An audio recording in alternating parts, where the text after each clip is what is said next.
It's definitely a show y'all don't want to miss.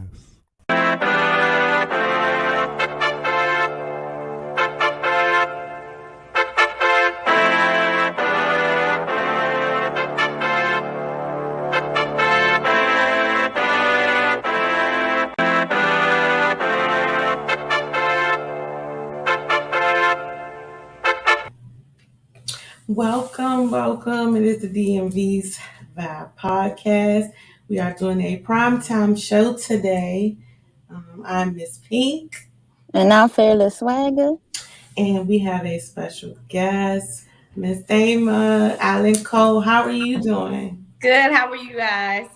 Great. Good. It's such a great opportunity to have you on the show as you're an entrepreneur, a mom, on top of being an entrepreneur, and as well as you just wrote a book called Trial and Error.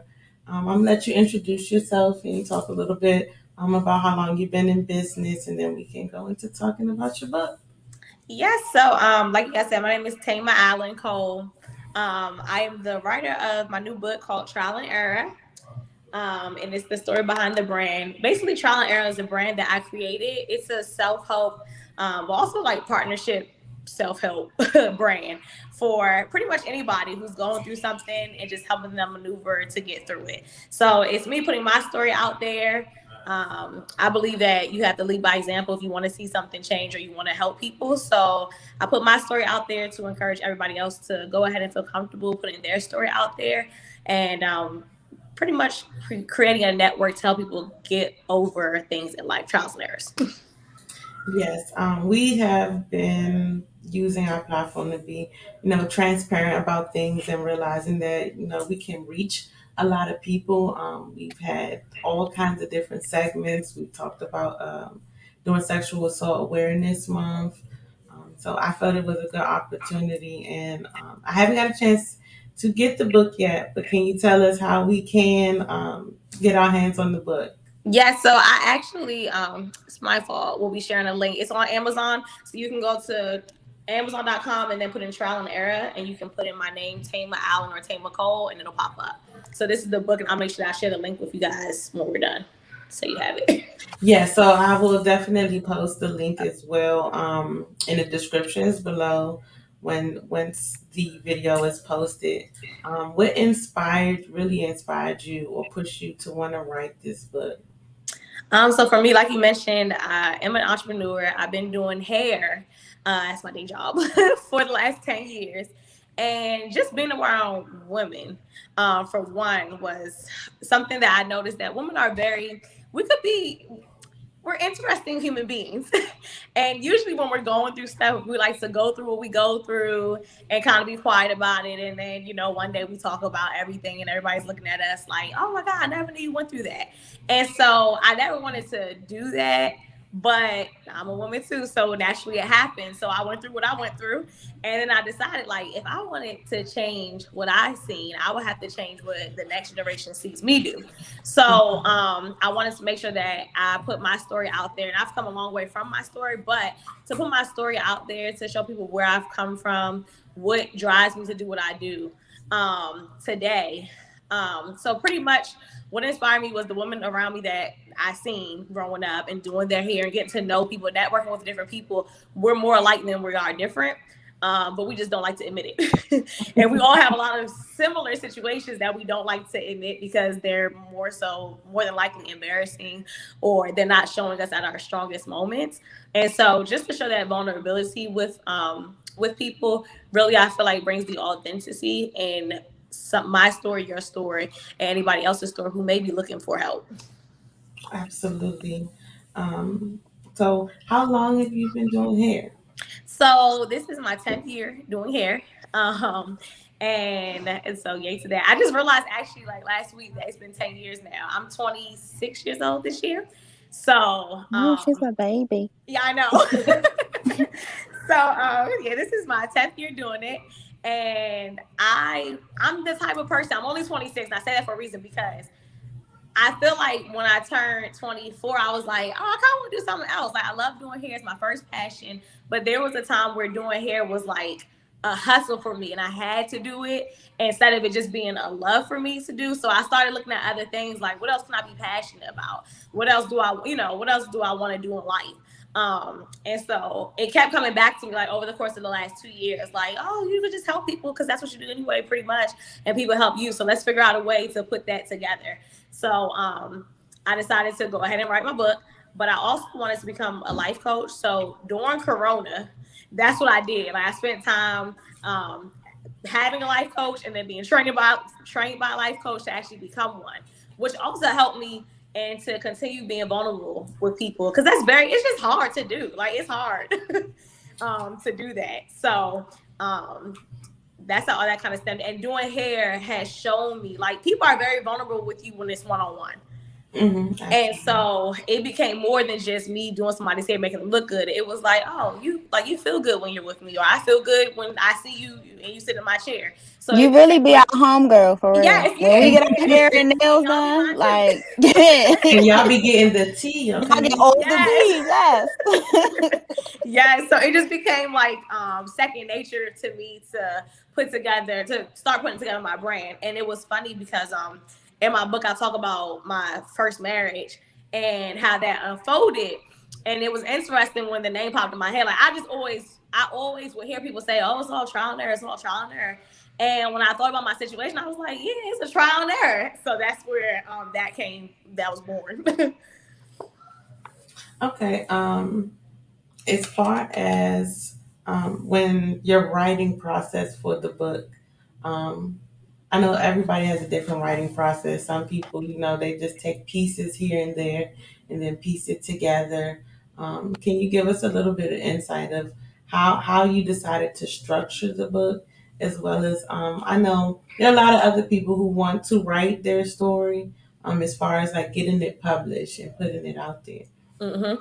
So what I did, I found a agency to work with, and I actually found this girl off of Instagram. I'm sorry, I kept watching her for a few months after I had the idea to write a book, and so she's an author. And she also helps people write their books, so she has her own company and everything. And I reached out to her, and I was like, "Listen, I think I want to write a book, but I'm not really too sure about how to go about it." So she walked me through it, and pretty much she was going to be like a ghostwriter for me. So she had called me one day and said, basically, you're going to start telling me your story and I'm going to start writing it out, and then we'll go from there. So our first session, I remember, was like on a Tuesday, and I had called her and I started talking to her, but I couldn't like get the words together. Like she kept asking me little questions, trying to figure out where I was going with this. And I was like, I don't know. Like, I think I just have to do it myself. So she was like, some people are like that. So I'm going to have you just write certain things down that you want to talk about. And then, the next week we'll get together and see what you got. So by the next week, I had sent her what I had, and she was like, okay, girl, so you don't wrote the book. Like this is everything. And I was like, for real? And she was like, yeah. So I learned, for me, like you said, people have their own different ways of doing things. For me, I had to just write it all out. And because it was my story, you'll realize like it's hard to talk about some things in your story, but to write it out becomes very easy because it's you on the pen and the paper. So that's it. So it was really easy for me to write it out. Now the hard part about it was to make sure that I got enough in there, because somebody else looking at your story, they don't know if you're missing something, or they don't know if you're missing something, if you've included everything. So that was the only thing that was tough. But I literally wrote out from the day it was like hello to the end of it, and then in between she would ask me certain questions to make sure that I got everything in. But for me, it was jotting down everything as if like journaling. That's what it is. That's what it was for me. So I would tell people who want to do it, which I really recommend, y'all, like everybody should write a book, whether they decide to go ahead and get it published, but like, because it's a form of journaling, and it also just helps you be able to release things that you are holding on to that you may not even know. So that's it for me. It was like journaling, and that's how I got it done. So I can say that we had a session where we talked about healing, and that was one of the big things that we talked about, was being able to write your story and tell it your way, whether somebody else is reading it or not. It becomes that therapeutic space for you. So as we're still in the pandemic and we're hoping that we're not going to do another shutdown, I know. like, um, Delta is here. All right, showing yeah. off. I heard a little bit earlier today about how we're going to change this. Everybody is back on masks everywhere Yes. on starting Thursday. But during the beginning of the pandemic, I know it hit a lot of people who do hair hard, especially building their brand, their business. Um, Excuse me. how how are you able to do that transition, and with you being a mom and your kids having to be home with you? Yeah, so I don't know if y'all, hopefully y'all can, but my kids are doing their thing right now. but yeah, so I put my business in my house about a year before the pandemic happened. So timing for me, like, just happened to work out really well. Because I used to work outside of the home, and I don't know how I would have done it having kids at home and the pandemic. So it just worked out for me that I decided to put a salon in my house. And when the kids had to stay home for virtual learning, it just worked out really well. And I don't know, I think people felt comfortable coming to a home, which was, I don't know, I get both sides of that. At one point, it's like I'd rather be at somebody's house than to be at a business. But at the other point, for me, it was like, do I really want people in my house doing hair? So it worked out really well, though, because my business never really slowed down. And I spoke to a lot of stylists where, like, their business took a little, dip for a minute because people weren't trying to come out the house, which is very understandable. But fortunately, I didn't have to go through that. And it was kind of a smooth transition. I'm ready for the kids to go back to school now, though. Delta trying to hold me back. But yeah, it's been a pretty easy transition. Yeah. Yeah, I know y'all ready for them kids to go Yes. back. I done heard all the parents on it. Yes. As you feel is being a teacher, so how do you feel about whether y'all going to be, back in the school or not? Yeah, so I learned that me nor my husband are teachers. Like we don't have the skill at all. I have so much respect for teachers now, and I have a son who's going to second grade, so he's pretty independent. He's still young, but he's pretty independent. My daughter, though, she did kindergarten virtually, and I am nervous. Okay. Those are the kids that I honestly feel really bad for, because in kindergarten, first grade, probably like K through 3, those are like the formative years. Yes. And that's when you're getting the social skills. Yep. And carpet time and all, because they do a lot of like hands-on stuff. And so they really missed all that. And so these kids, they don't really know what that's like, because to them, they think school is on the computer. Yes. And it's really not. And it's going to be interesting going back, because we all have to still wear masks. Mm-hmm. You have to have the 6 feet social distancing, but it's hard for kids to abide by that, because they want to be with their friends and they want to be around their friends. So it's going to be interesting. I think we may possibly have a shutdown before the school year really gets off the ground, just because it's a lot of kids in the classroom. It's not enough teachers. Exactly. That's what I was getting ready to bring up. Like, the classrooms aren't really structured to have those seats 6 feet apart and still have that interaction with the teachers and the students to keep them focused, especially at that young age. And I was like, yeah, that's really I feel like the biggest group that is going to suffer from, of course, going through the pandemic. And I couldn't imagine having the kindergartner trying to teach them virtually and work. I'm at a loss. With my daughter this year, I was like, oh man, like, what do I do? Meeting with the teacher every quarter, and the teacher's like, don't worry about it. All the kids are struggling because, like, just like I said, like, these are very fundamental years that they are kind of being shorted by. So it's gonna be interesting. And then I'm expecting right now. So my baby, thank you. It's scary because my baby's due in October and they start school in September. So I'm like, do I send them back even though I want to, or just keep them home right now? So we're trying to make a decision. And ultimately, of course, we're going to do what's best for them. I'm kind of leaning toward keeping them home at least until January, but we'll see. But like you said, I do think they will try to shut down before school starts. Yeah, because we're coming back on flu season, and then it's Yeah. spreading even more. And I ain't gonna lie, CDC has just confused the whole world. Yes. Yeah, we can't trust these people. Well, I don't think they should have just told people to stop wearing masks Yeah. because it's an airborne disease, so it still can be passed. You They act know, like it just vanished into thin Goes away. air. Yes. Vaccinations are out. You're good.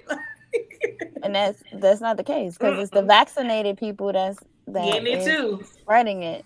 Yep. Because they like, oh well, all of us are vaccinated, so let's go without our masks. Like, yeah, I still wear my mask because I don't have that type of time. Yeah. And So even like in my house, like I said, my salon is in my house, and it's pretty all like away from my living space, but you're still in my house, so I have to always. And my clients are pretty reasonable, like they do wear their masks, but when they took the mask mandate off, I was like, y'all, like this is still my house. We still gotta be careful.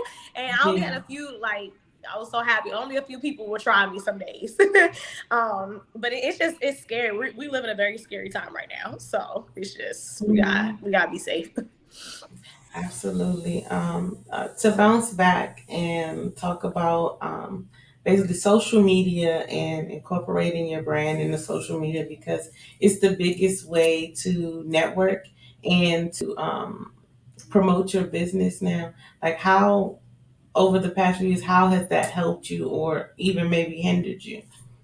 So like I said before, I'm 26. So I feel like I say that because I feel like I'm young enough to know about social media.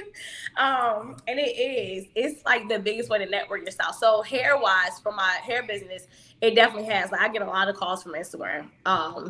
And that I feel like that avenue is very easy. Now, when you're doing other businesses, I'm learning. Like I feel like I'm in school for social media because I'm like learning things every day.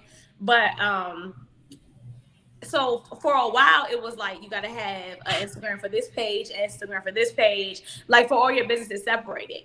And I'm learning that like business is all about how you make a person feel for real. So I'm learning that I can actually do everything together so people know who I am. They can figure out whether they like me or not, and then figure out whether they're gonna buy a product from me or try me out hair wise. So I'm learning to kind of combine everything, but then that gets hard because then I'm overwhelmed with like, did I post hair? Did I post this? Did I post that?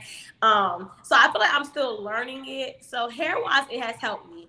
For the book so far, it has helped me as well because I started doing a YouTube channel, which is pretty much just about me and my family, which is gonna kind of pivot to me doing the trial and error business. So that has helped because I mentioned the book a few times, and then on Instagram it's like the hair. I don't know that I put the book out there like that yet, but that's gonna pivot into that too. So I'm just trying to combine everything, but make it all make sense on social media. But it definitely does help you because people don't want cards nowadays. They just want to know. The first thing people ask you is, you got Instagram, you got Facebook, you got YouTube, you got that. So I had to realize, like, at first I was like, I'm just gonna stick with one, just Instagram. And then over time I've learned like you it's not possible. If you're a business owner, entrepreneur, you have to have them all. So I feel like I'm still slacking because I don't have a Twitter. I just got on what is it, TikTok again? Like I was on it before, but I didn't take it serious. So now I'm trying to figure it out. But I ain't figured it out yet. Yeah. I know how to look at other people's stuff. Right. So it's a struggle with TikTok. It took me a long time to make like 2 videos. Yeah, it's hard. It's just I ain't figured out how to do that yet. It's 8 sitting in my draft right now. Right, and that's the thing. So like with TikTok, I'm really trying to learn how to edit really good because the edit is everything, I feel like. But also trying to reach people on TikTok because it's like the hashtags that people put don't necessarily always go with what they're talking about or what they're marketing. But so I know why now. Because I know why, because I noticed that too. Audience. It's because the audience, it's like whatever the hashtag is that's popular is what they're using. So they might have a TikTok on like organic juice, but then say something about the NFL because if that's what's popping right now, that's what's gonna make people watch their video. So it's like, do you want me to lie or tell the truth? I don't know. But at this point, so I'm still trying to manage social media, but I have seen it help me in my hair business tremendously because at this point, like social media is the new form of word of mouth. So staying new with like the networking times is very important. So social media is definitely a way that I've networked. That's how I network with you guys. Yes. Through Instagram. So we got that down pat. So I'm just trying to make sure that I stay abreast to everything. And it's always changing. Like there's always something updated. I had did a podcast before, and the guy was like, "Oh, you don't even have your Instagram updated, so we gotta like do it on somebody else's." And I was like, "Oh my god, I'm so whack! Like I did not know that." So you gotta stay abreast to it. But I'm like in social media school right now, and social media really does help you get your business out there. So I'm for it.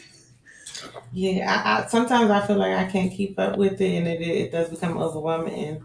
And so that brings me to my next question: like, the way you're marketing and doing everything? Do you have a team, or do you just solely work by yourself?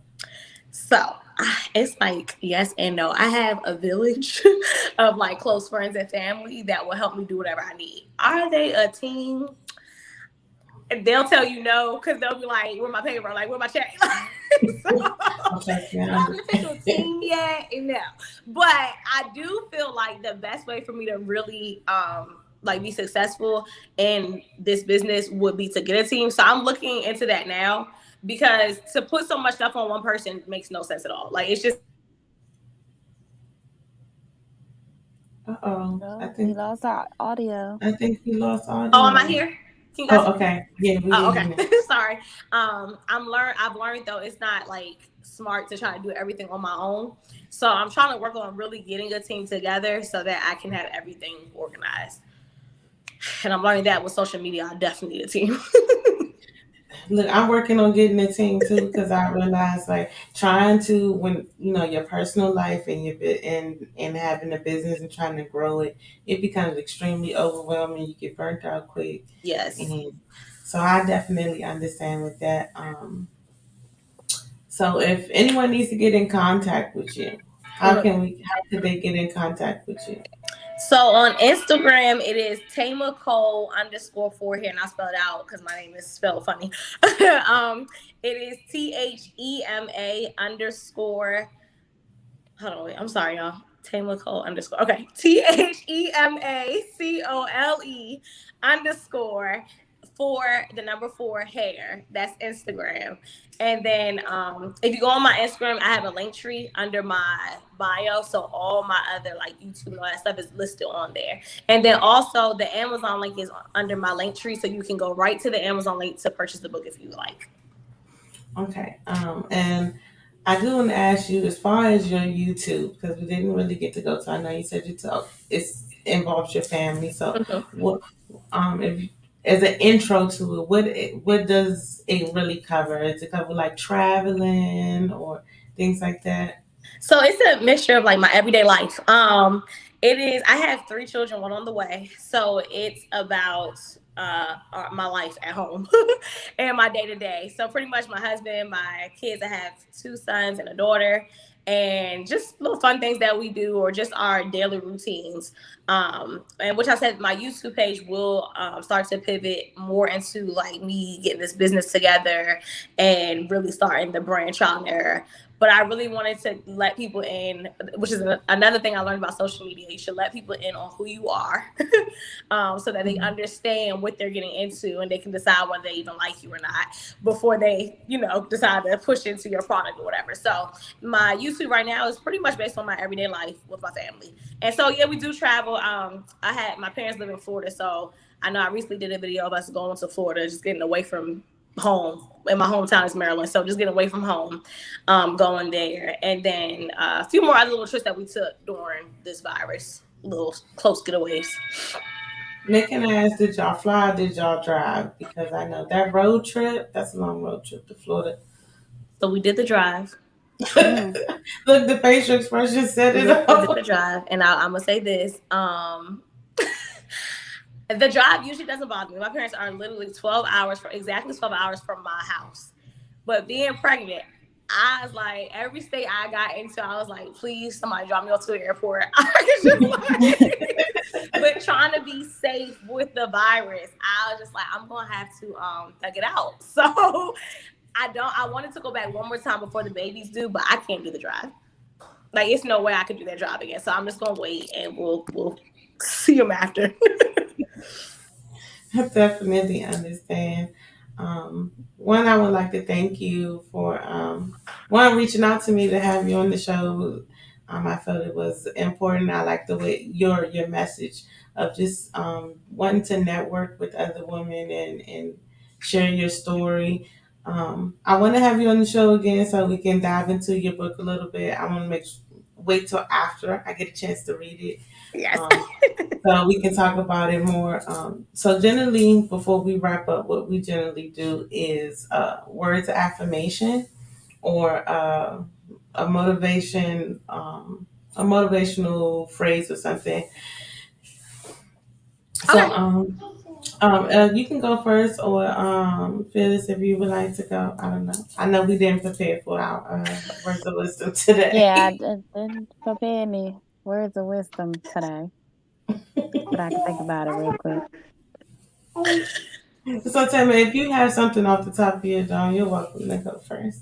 Well, so this is gonna sound interesting, but this is kind of my quote of the week because I feel like sometimes people always like just doubt themselves. But one thing I always keep in my mind and what I always say to people is that if you've made it through anything, congratulations. It's very simple, but it's also a words of affirmation because everybody has made it through something. And you may not realize it, but it's very important to really like give that kudos to yourself because life keeps going on and you figure out a way to maneuver through it. And so just saying congratulations to yourself, I feel like it's great in a way for you to realize like, okay, I did do something that helped me get along whatever I was going through. Yes. That's great. Yes. Now we got to follow up with it, and I don't know what to say. Yeah, I'm just gonna follow up with that. We'll definitely celebrate every victory, whether it's big, small, like whatever. Because small victories lead to big victories. So Yes. I'm definitely with her with congratulations and celebrating. And I think that we as human beings, we don't celebrate ourselves enough anyway. And it really doesn't matter. Like, you know what? I didn't go off on my coworker today. Congratulations. You know what I'm saying? Like, I didn't curse nobody out in traffic today. Congratulations. Yeah. I had an extra bottle of water today. Congratulations. Like, it's just like the little, I really think sometimes we take the little things for granted. So definitely, yeah. Post Malone, congratulations. Yes, congratulations. I definitely had a situation like that today. I did go ahead and post it on social media. There was a exchange of words, and I've come a long way. You didn't cuss that man out. I didn't cuss at nobody, even though everything that was said to me was highly disrespectful and out of line. I have never been so calm responding to somebody. But I said, you know what? I'm not giving you that energy on social media. Now, if I was to see that person in person, it'd probably be a different story. But today was a small victory. Yes. Congratulations. Thank you. The one thing I want to say is don't. I know it's been said that words are not supposed to break you, but words do carry weight. So be kind to someone today. You never know what they're battling or what they're going through. Again, thank you again, Ms. Thema, for joining us. It was such a blessing to have you a part of the show today. Really enjoyed this, and I look forward to coming back so we can talk about my book. Yes, definitely. Yes. Thank you so much. Thank you, guys, and I will see you guys later. All right. And so next week, we all know that Fearless is leaving us. That's up in the air. We'll talk about that offline. Oh, I may be here, but I'll let you know. Okay, it's gonna be an interesting show then. It is, because if I'm here, I want all the smoke, Mr. Cool. I'm ready for all the smoke. Oh yeah. So and then there's a possibility that if we're available at one point this week, we'll be doing his show with him to discuss that one topic that we talked about. So y'all stay tuned. We will keep y'all posted with that information.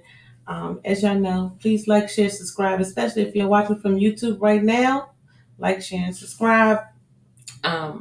We will see y'all next week. Thank y'all for tuning in. I know it ain't no music breaks, but y'all be cool with it today. Y'all just seen us yesterday.